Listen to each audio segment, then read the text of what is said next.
So the question of the day is: should the Yankees wait and try and trade for or sign Juan Soto in free agency? And is he going to make it that far?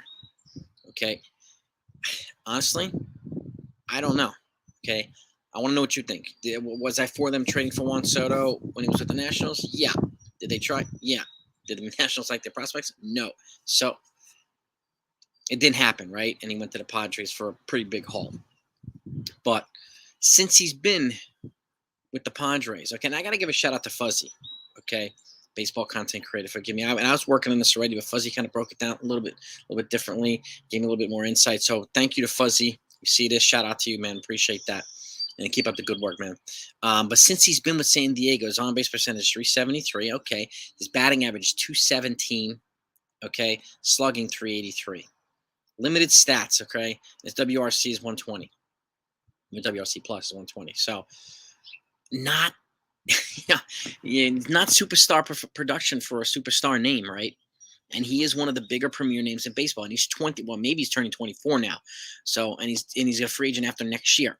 So he'll be 25, approaching 26 when he becomes a free agent. Obviously, he was one of the guys that was due to cash in, right after Shohei Ohtani, or even before that. And we know already that the Padres have been motivated to extend him, just like they're motivated to extend Josh Hader, so they keep him there in San Diego, especially after what they gave up for both of these guys. So, but the fact is, with that production, I don't know. And Soto's not doing himself any favors. And this guy likes to bat 3 to 5 in a lineup.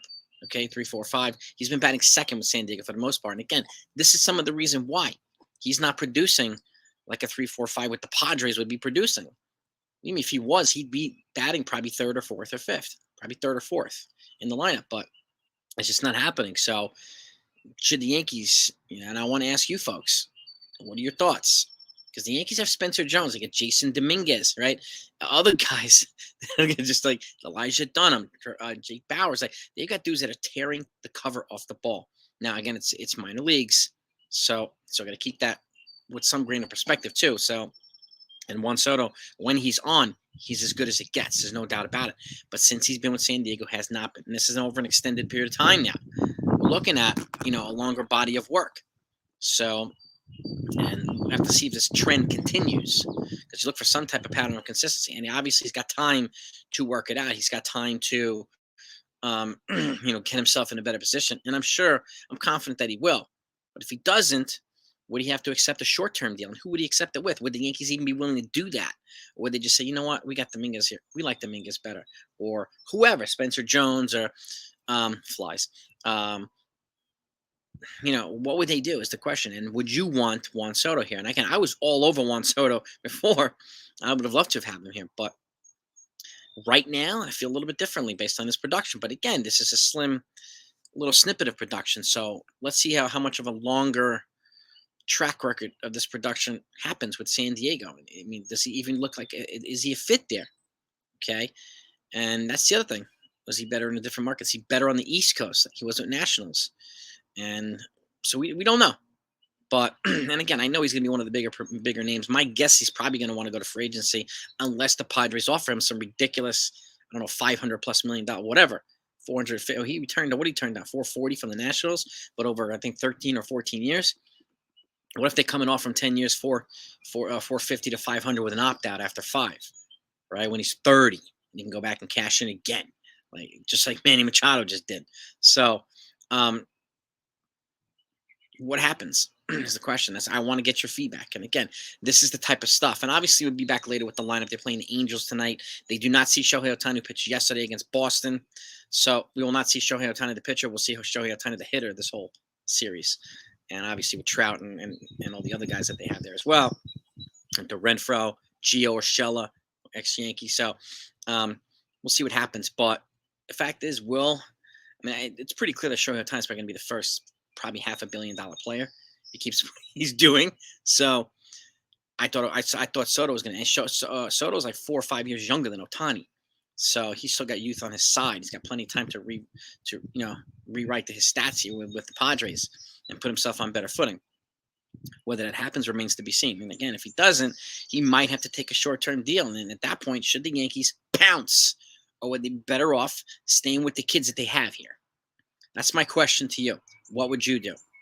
Okay, because then you're gonna have Judge in the outfield, and then it's gonna be. I mean, is Bader gonna be? We don't know. Is Bader gonna be back? I mean, it opens up a spot, right? And we've got guys in the majors in Double A and Triple A, from Dominguez to Bauer. So some of these other guys, Elijah Dunham, Spencer Jones, who's just below Double A. We got dudes waiting in the wings here. Everson Pereira. So there's a lot of names here, but none of them is the Juan Soto. And that's the other question too. That's the other statement. And again, I want to know what you think one way or the other. And just like that ticker says down below, make sure to subscribe to this channel if you haven't done that yet. If you're a baseball fan, this is a great channel for you. Please watch the videos. If you're a Yankees fan, please subscribe to this because you don't want to miss anything. So, and I will make sure that you get everything you need. Okay, there's going to be a roster move tomorrow because Josh Donaldson's scheduled to play a rehab game today in Trenton.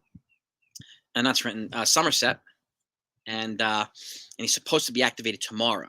And shout out to my man Nithin, by the way, and Ramachandra, who's going to be interviewing Josh Donaldson tonight.